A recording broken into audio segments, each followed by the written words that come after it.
تحریک انصاف کے کوئی دیرینہ کارکن تھے؟ کیا انہوں نے ماضی میں صوبے کے لیے ایسی خدمات دی تھیں جن کی بنا پہ ان کو وزیر اعلیٰ بنایا گیا اور ان کی سروسز کو ریکگنائز کیا؟ یہ قطعاً مقصد نہیں تھا. یہ ساری سازش اس کے تانے بانے بنی گالا سے ملتے ہیں کہ فرح گوگی نے یہ ساری سازش بنائی کہ ایک ایسے شخص کو وزیر اعلیٰ لگایا جائے جس کا اختیار کوئی نہ ہو، جس کے پاس فہم و فراست نہ ہو، جس کے پاس اتنی عقل نہ ہو کہ وہ ان کی سیاہ کاریوں کو، ان کی کرپشن کو روک سکے. تو یہ ٹیکس ایمنیسٹی اسکیم جو 2019 میں دی ہے، یہ پہلا این آر او ہے جو فرح گوگی کو عمران خان نے بطور وزیر اعظم دیا. اور کیوں دیا؟ اس لیے کہ فرح گوگی عمران خان صاحب کی بے نامی ہے. اور یہ معاملہ اتنا سنگین ہے کہ فرح گوگی کے ٹوٹل اثاثے 21 کروڑ روپے کے تھے جب عمران خان صاحب حکومت میں آئے ہیں، اور اس سال مارچ تک ان کے اثاثوں کی مالیت 85 کروڑ روپے ہے. کوئی ایسا بزنس ہے کہ جس کے تحت آپ جب حکومت میں نہ ہو تو آپ کے اثاثوں میں کمی واقع ہو رہی ہو، اور جیسے ہی آپ حکومت میں آئیں وہ آپ کو 60 کروڑ کا منافع ہو جائے؟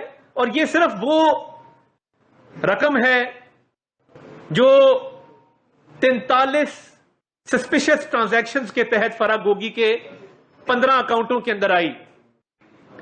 یہ 43 مشکوک بینک ٹرانزیکشنز ہیں، 43، جس کے تحت یہ 85 کروڑ روپیہ ان کے اکاؤنٹ میں آتا ہے. اور اس میں سب سے بڑی بات یہ ہے کہ تقریباً 70 کروڑ روپیہ ہے جو کیش کی شکل میں آیا ہے، کیش ڈپازٹس ہیں. اور یہ کیش ڈپازٹس کس مد میں آئے؟ اور یہ جب این آر او دیا گیا ٹیکس ایمنیسٹی اسکیم کے تحت 32 کروڑ کا، تو اس کے بعد کھلی چھوٹ دے دی گئی کہ میں نے 32 کروڑ کا، عمران خان صاحب نے کہا ہوگا فرح گوگی کو کہ میں نے 32 کروڑ روپیہ تمہارا بلیک منی وائٹ کر دیا ہے، تمہاری مرضی کا ایک ڈمی وزیر اعلیٰ پنجاب میں پلیس کر دیا ہے، اب تمہیں پورا اختیار ہے، تم افسروں کی پوسٹنگ ٹرانسفر کرو، تم رنگ روڈ کی الائنمنٹ اپنی مرضی کے مطابق طے کرو. اور یہ کرتے کیا تھے؟ کوئی بھی سڑک بننی ہے، رنگ روڈ بننی ہے، یہ اس کی منظوری دلوانے سے پہلے اربوں روپے کی اراضی وہاں خریدتے تھے. کئی 100 ایکڑ اراضی کا ریکارڈ موجود ہے کہ جہاں پہ رنگ روڈ کی الائنمنٹ طے ہوئی، کوئی بڑی سڑک کا منصوبہ منظور ہوا، آپ نے ساتھ ہی وہاں پہ پہلے سے ہی زمین کی خریداری شروع کر دی، تاکہ جو زمین سستی خریدی، جیسے ہی سڑک کا منصوبہ منظور ہوگا اس کی قیمت میں کئی گنا اضافہ ہوگا. یہ کرپشن کے 2-4 طریقے تھے. پہلی کرپشن کی ٹیکس ایمنیسٹی کے تحت، دوسری کرپشن کی پوسٹنگ ٹرانسفر کروا کر، ٹھیکے داروں سے کمیشنز لے کر، جن کو آپ نے عوامی منصوبوں میں فیور کر کے آؤٹ آف ٹرن ٹھیکے ایوارڈ کیے. تو یہ جو 85 کروڑ روپیہ ہے، کیا عمران خان صاحب کو اس کا علم نہیں تھا کہ یہ 85 کروڑ روپے کہاں سے آئے ہیں؟ یہ 43 بینک ٹرانزیکشنز ہیں، ان کا کیا مقصد ہے؟ اور کیا ان کو علم نہیں تھا کہ کئی 100 کروڑ اکاؤنٹوں میں آ رہا ہے کیش کی شکل میں، اور وہاں سے کیش کی شکل میں وڈرا کر کے استعمال ہو رہا ہے؟ ابھی شواہد آ رہے ہیں، ہمیں اس بات کا یقین ہے کہ یہ جو کیش آیا اور کیش نکلا، یہ عمران خان صاحب کو گیا. میں پچھلے 3.5 سال سے پوچھ رہا ہوں کہ عمران خان صاحب کا کاروبار کیا ہے، عمران خان صاحب کا ذریعہ آمدن کیا ہے. ان کی اہلیہ کہتی ہیں کہ ان کے کپڑے پھٹے ہوتے ہیں، کچن کا خرچہ نہیں چلتا، تنخواہ پہ وہ گزارا کرتے ہیں. تو یہ اتنا شہانہ طرز زندگی، یہ ٹھاٹ باٹ، 400 کنال کا محل، اس کو مینٹین کیسے کرتے ہیں؟ اب سمجھ آئی کہ فرح گوگی نے جو کرپشن کے یہاں انبار لگائے، جو یہ 85 کروڑ روپیہ کمایا صرف ایک یہ بینک ٹرانزیکشنز کے ذریعے، 43 بینک ٹرانزیکشنز کے ذریعے، وہ اپنی جگہ پر، مگر جو اربوں روپے کی اراضی خریدی گئی اور گورنمنٹ کی پالیسی کے تحت، یعنی گورنمنٹ ایک پالیسی بنا رہی ہے کہ عوامی منصوبہ یہاں سے گزرے گا، اس سے پہلے زمین خرید لیں. اور یہ دیکھیے ہمارے پاس جو تفصیلات آئی ہیں، 50 کروڑ روپیہ یہ پے آرڈرز کے ذریعے نکلوایا گیا ہے اکاؤنٹوں سے. اور نہ صرف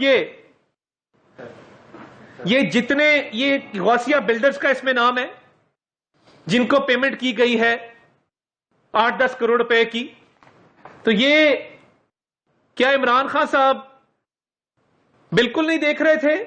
بالکل ان کا کوئی تعلق نہیں ہے فرح گوگی سے؟ اگر نہیں ہے تعلق تو عمران خان صاحب کا نکاح اور ان کی شادی کی تقریب فرح گوگی کے گھر پہ کیوں منعقد ہوئی؟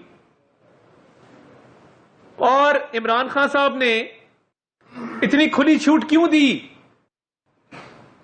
کہ پنجاب کے اندر سرکاری ٹھیکوں میں، افسران کی پوسٹنگ ٹرانسفرز میں فرح گوگی آل ان آل تھی؟ فرح گوگی نے پنجاب پہ حکمرانی کی عمران خان صاحب کی وجہ سے، اور یہ صرف ایک بہانہ تھا کہ یہ وسیم اکرم پلس ہے. یہ عمران خان صاحب نے جان بوجھ کر عثمان بزدار کو یہاں پلیس کیا.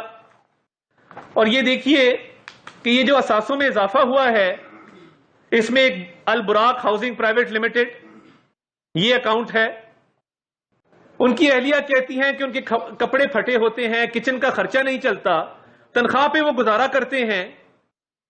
تو یہ اتنا شہانہ طرز زندگی، یہ ٹھاٹ باٹ، 400 کنال کا محل، اس کو مینٹین کیسے کرتے ہیں؟ اب سمجھ آئی کہ فرح گوگی نے جو کرپشن کے یہاں انبار لگائے، جو یہ 85 کروڑ روپیہ کمایا صرف ایک یہ بینک ٹرانزیکشنز کے ذریعے، 43 بینک ٹرانزیکشنز کے ذریعے، وہ اپنی جگہ پر، مگر جو اربوں روپے کی اراضی خریدی گئی اور گورنمنٹ کی پالیسی کے تحت، یعنی گورنمنٹ ایک پالیسی بنا رہی ہے کہ عوامی منصوبہ یہاں سے گزرے گا، اس سے پہلے زمین خرید لیں. اور یہ دیکھیے ہمارے پاس جو تفصیلات آئی ہیں، 50 کروڑ روپیہ یہ پے آرڈرز کے ذریعے نکلوایا گیا ہے اکاؤنٹوں سے. اور نہ صرف یہ جتنے یہ غوثیہ بلڈرز کا اس میں نام ہے جن کو پیمنٹ کی گئی ہے 8-10 کروڑ روپے کی، تو یہ کیا عمران خان صاحب بالکل نہیں دیکھ رہے تھے؟ بالکل ان کا کوئی تعلق نہیں ہے فرح گوگی سے؟ اگر نہیں ہے تعلق تو عمران خان صاحب کا نکاح اور ان کی شادی کی تقریب فرح گوگی کے گھر پہ کیوں منعقد ہوئی؟ اور عمران خان صاحب نے اتنی کھلی چھوٹ کیوں دی کہ پنجاب کے اندر سرکاری ٹھیکوں میں، افسران کی پوسٹنگ ٹرانسفرز میں فرح گوگی آل ان آل تھی؟ اس میں ٹرانزیکشنز ہیں غوثیہ. تطارٹ گفتگو کر رہے تھے